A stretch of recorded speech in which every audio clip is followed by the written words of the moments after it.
Welcome to the Say It Different podcast. My name is Tyler, and I'm joined every episode with my great friend, Justin Dailey. Our hope is to have real, authentic, and helpful conversations about the issues that we're all facing and talking about. Our perspective, it's going to say it different.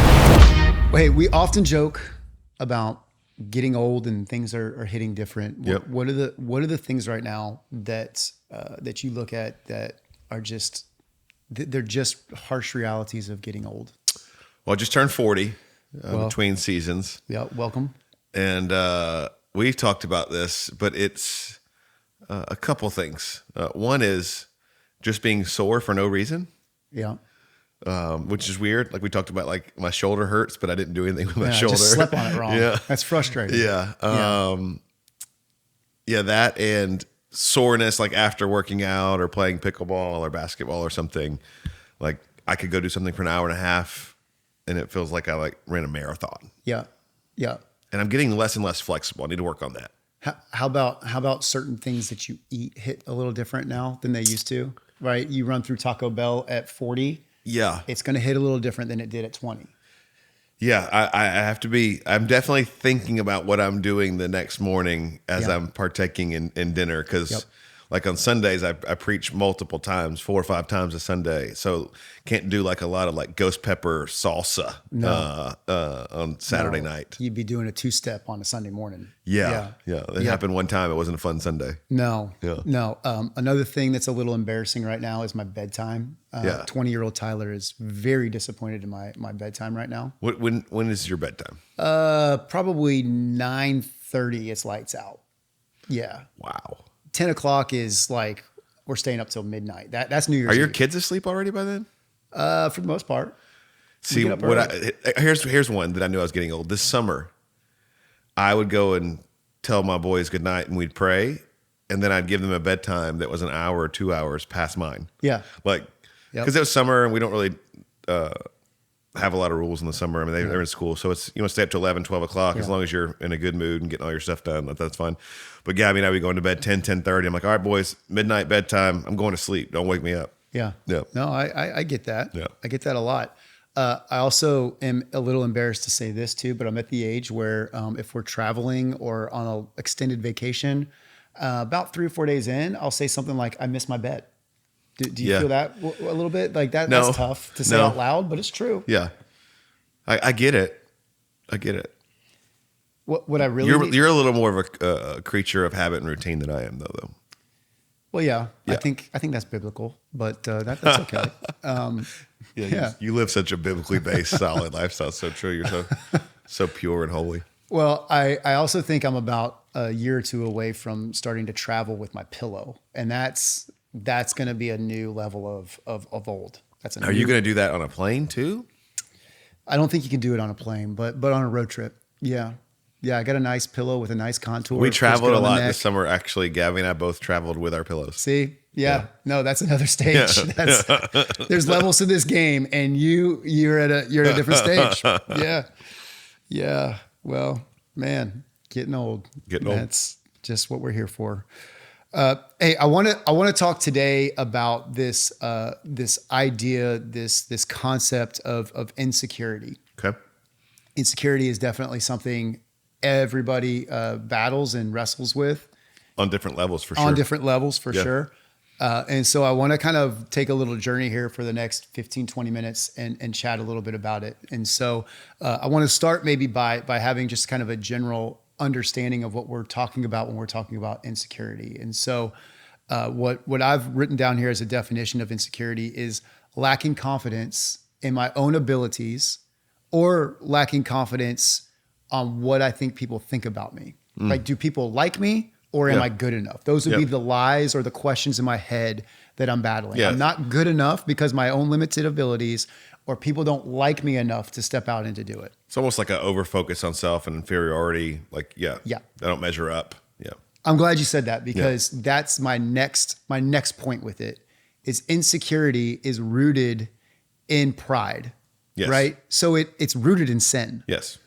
And I think that's a very, very important thing to clarify because I'm either overlooking God's empowerment, saying I'm not good enough, or I'm overlooking the fact that God has called me and his voice isn't good enough to empower me. Well, to we do talk about. I'm glad you brought. I'm glad we're getting to the pride thing because that's.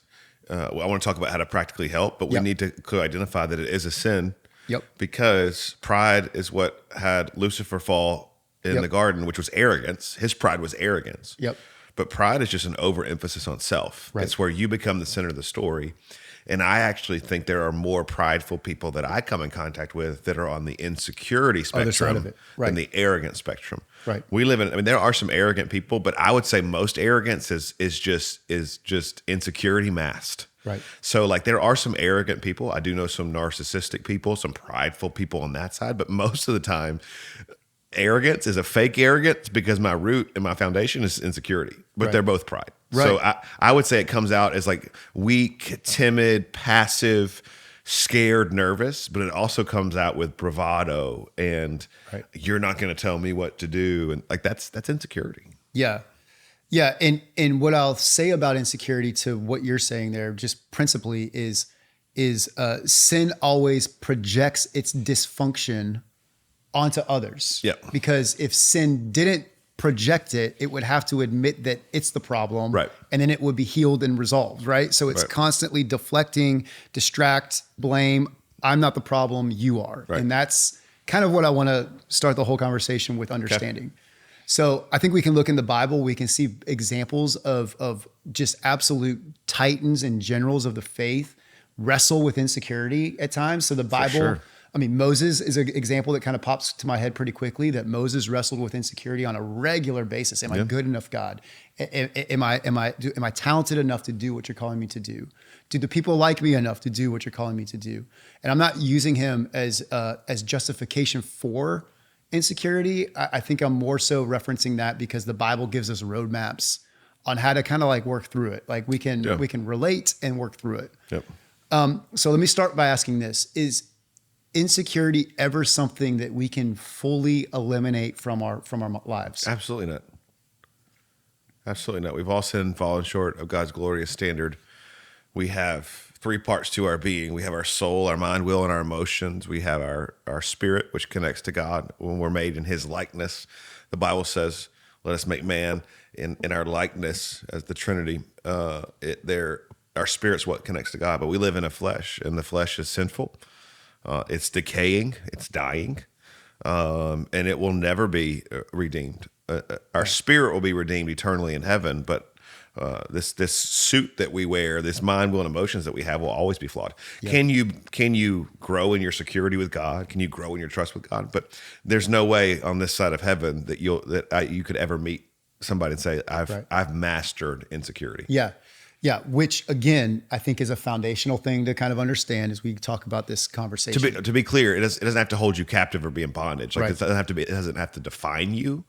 But even the most confident, secure, wealthy, successful, godly, holy, you're still going to walk in and think, does this shirt, do I look okay? Yeah. You know, my hair, like, you know, or did I say the right thing? Like, that is a human condition. For sure. For sure. So the conversation today isn't how to eliminate it. It's how do we manage it effectively? Yeah. And how do we grow? Yep. Yeah. Good. So I want to kind of have a little bit of a leadership angle on it as well. Okay. Because I think as a leader, when I'm talking about a leader, parents are leaders, spouses are leaders, teachers, coaches, business leaders. Like leader is a very broad term here that covers a lot of people. Yeah. But I think we can watch people, we can watch kids, we can watch the individuals we've been trusted to lead battle with insecurity on a couple of fronts here. And so I wrote 3 of them down, and I want to kind of like take them one at a piece here, one by one.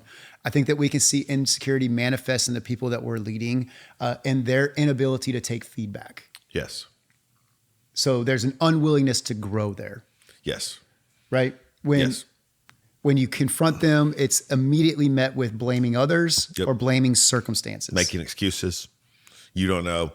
No, honestly, that's probably one of the biggest red flags of insecurity for me is we both are in a large ministry, working together, business.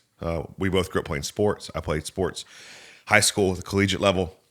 And if you weren't coachable, it was insecurity.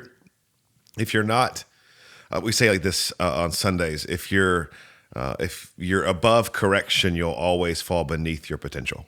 Yeah. And the root of that is insecurity. Yeah. Because I care more about how I feel than what I'm producing, how I'm acting. And so it goes back to, like, if I come in and say, hey, you're doing something wrong, and your first thing is to deflect, Yeah. to blame, or to make an excuse, it means that you don't care about you care more about how you feel than what we're trying to accomplish. Yep. And insecurity in that way on a team, in an organization, will always be probably the greatest limiting factor of your growth and potential. Yeah. How would you help? What would you say to somebody that does have a pattern of blaming circumstances or blaming others for their failures? How would I take the first step of kind of addressing and acknowledging that? I think if you find yourself today in extreme insecurity, you are a deflector, you are a blamer, you make excuses, I would say I would start with what happened to you. Like, there's probably something in childhood traumatic For sure. that caused that. I know for me, it was childhood sexual trauma that made me hyper competitive, hyper successful, because I never wanted to I was going to win, because if I win, nobody ever asked me how I was doing. Yeah. And so for me, searching through that in the last 5 or 6 years, I understand why I am the way I am. So I think you need to go back through prayer, through good friends, and maybe with a mental health professional, and understand, why am I this way? Why do I always make excuses? Yeah. Why do I always deflect blame? There's something that happened to you. Yeah. What's interesting to me, we both are beginning to parent teenagers. Yep. And so my life right now is a lot of parenting resources to help figure that out. What I've learned about parenting is you never feel like you know what you're doing. Oh, every day's a new Thank chaos. God it's 2024 and there's a ton of resources to help.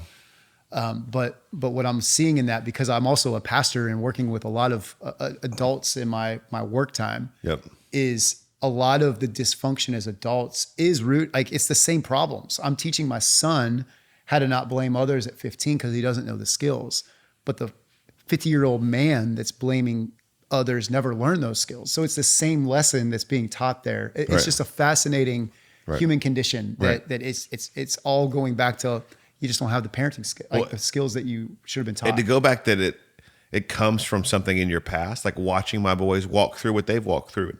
My kids have walked through different things than your kids. I see it now that I understand my journey and how much my childhood affected me. It good and bad. I see in real time how it's affecting them, and am trying to combat, like, okay, how do I cast vision for this, or massage this, or redirect this? Because I see it developing. Yeah, right. And so, if you're insecure, we all are. First off, like, I think the enemy would say, you're the problem. Nobody else struggles with this. Again, we all struggle with it. Yep. I don't care how buttoned up or successful, we all on a certain level. But if you are somebody that refuses to take responsibility and always projects and deflects, I really think that you probably need some help. Yep. And just to kind of help, again, we were talking earlier about this kind of being leadership parenting. If you're leading somebody that's dealing with that, I think you said something there that was important. We're constantly addressing it, redirecting it, right? That's how we're teaching the skills of, hold on, everybody else isn't the problem here. Right. Let's talk about what you did here. So what we separate with parenting and with our leadership development in our organizations is, okay, this is how you feel, and this is what's true. Yep. Yeah, your feelings are valid, but they're not necessarily true. Yeah. So always redirecting, okay, here's what we did, here's where we should be going, and then as leaders, figuring out how do we get them from this place of brokenness to this place of health. Yeah. So it really is. I think leadership is all redirecting. Like, okay, got it. Yeah. I think it's important too, as leaders, if you're a leader listening or watching, that you have to listen first, because oftentimes we come in with principles instead of with open hearts, open minds, and open ears. And I'm raising 2 different boys. You're raising 3 different kids. We have 60 plus employees. They are all different. I have to listen first so that I actually have the information to then redirect. Yeah. I think oftentimes we come in, you need to do this. Well, you haven't asked any questions. Yeah. No, that's great. Yeah. That's great. Especially from a parenting standpoint, because you can get hot in a minute. Yeah. Yeah. Yeah. So not taking feedback is kind of the first thing. Yep. Not showing a Big red flag. unwillingness to grow. Number 2 would be not empowering others. Oh yeah. So it's a willingness to trust, right? And so you're too afraid to lose your position or your influence by giving it to somebody else. Yep. So there's no more. There's not a bigger red flag of a leader than if they can't release things, because they're either scared. They're scared of taking the blame if it fails, or they're scared of somebody else getting the credit. Yeah. Because it's all about them. Yep. And it's not about what we're doing. Yep. Or what we're building. Yep. Yeah.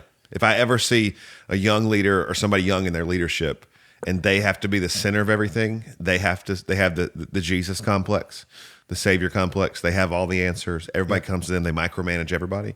Yep. That's rooted. They're insecure. What's really kind of like, it's not logical from our mindset. It's the kingdom of God. It's always somewhat backwards from a logical standpoint. But what's crazy with that, secure leaders aren't afraid to trust people that are better than them, because they know that the person that's better than them at doing those things actually lifts them up. For sure. Right. So it's like, I actually need you to do this, to push me into what I want to actually be pushed into. Right. No, I think it's one of the gifts of what we've been a part of for over a decade. I don't have a ton of strengths, but one of them is security and trusting other people, because I just know that you're better at certain things. Yeah. So why would I stress, sweat, bleed, try and figure out something that you do in your sleep? Yeah. Same with the different people in our organization, with Parker, who's been with us for 10 or 11 years. Like, he's great at things. Why am I going to go figure out something that he's great at? There are several things that he's better than me. Yeah.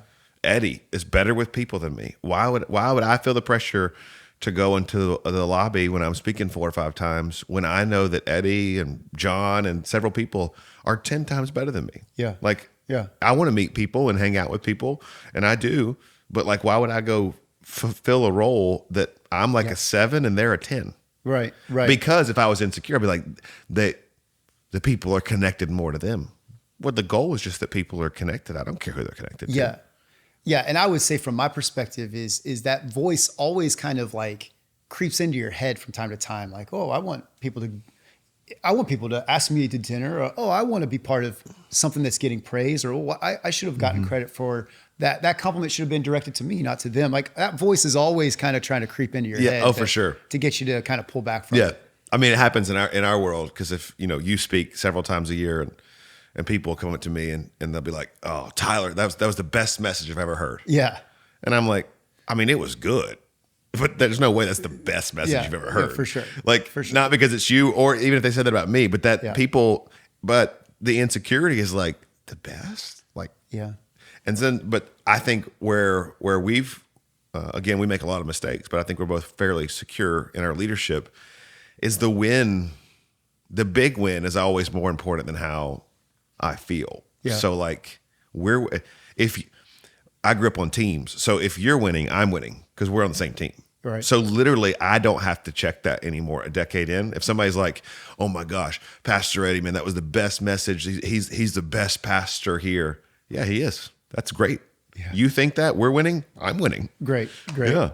Well, I think a really practical example of this, because we're both college football just fanatics. We love it.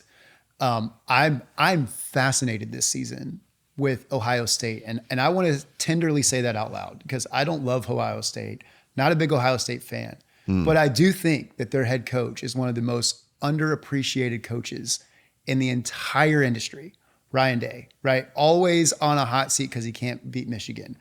But what the dude did this offseason was he went to Chip Kelly, who's an established coach, coach at the highest level, and said, I want you to run the offense here. He's known for his offensive genius. Like, Ryan Day is an offensive guru. Yep. But he's trusting Chip Kelly to come in and run that so that he can step into NIL, he can step into fundraising, and where the industry's changing.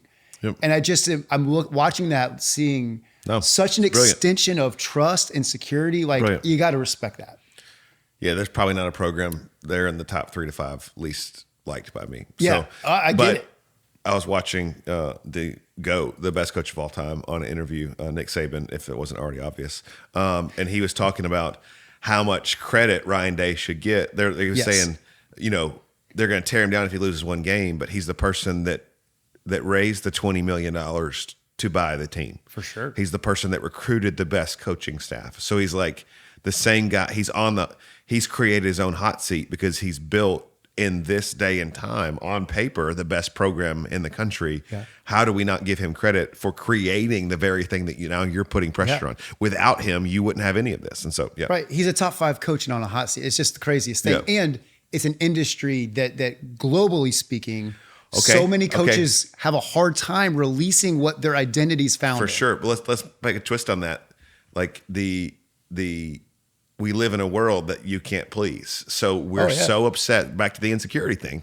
We're so obsessed with what people think, and somebody is always going to have a problem. Yeah. Like literally, I would agree with you, top 5 coaches in the country. And there will be a large percentage of the fan base this year that want to fire him if he loses one game. Right. When if they fire him, who are you going to replace him with? No, next year you're going to lose 3 or 4 games. Yeah. And so, but we live in an insecurity complex of I have to please everyone. It's social media, it's technology. Everybody has access to everybody. Everybody has an opinion that can be stated. And if we're not careful, we will live our life trying to please people that we never meet, that we don't respect, right? As opposed to just being secure. This is who God created me to be. The people closest to me love me, and I'm just going to take the focus off of me, and I'm going to put the focus on what God's called me to do. Yeah.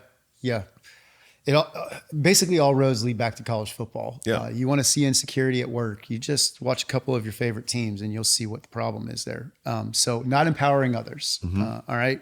Number 3, the last one was we just kind of stay stuck. We don't grow because we're unable to see, we're unable to acknowledge or identify the unhealthy patterns. And so you referenced even in your own journey, there's a root in childhood trauma that you had to do the work and discover and find. And so I'd like to kind of hear a little bit more maybe about how did that happen? Like, I think that people get stuck in insecurity because they're unwilling to, whether it's take the time, whether it's ask themselves and look in the mirror, whether it's, I don't know what starts that process. But I'm curious to kind of ask you what. Hopefully this podcast will start it for some people. For me, it was just, I wrestled with some of the same mistakes, the same patterns of thought. And there was these triggers that would just cause me to go down the same trail, whether it be behavior or thought process. So finding out about childhood trauma, something that I had blocked out, which is pretty normal because mine was from 3 to 7. So when you study it, it's pretty normal for a child to just say that didn't happen. So when that resurfaced for me, it was like, oh my gosh, my whole life makes sense. And so then it was going to do the work, like having like literal like intensives with professionals and spending weeks at different points, really diving in and going back and reworking, reliving a lot of obviously spiritual components, biblical components, but also a lot of just experiential and going back and reliving that stuff and healing from that stuff. Yeah. And so I think everybody's insecurity comes from a root. I think pray through, ask parents, ask friends, what is that root? And then go attack it there. If you attack it at the symptoms, you're never going to get it. Because I could go back and attack all the things that were exposed, but if I didn't get to what caused it, then it's just going to pop up in new areas.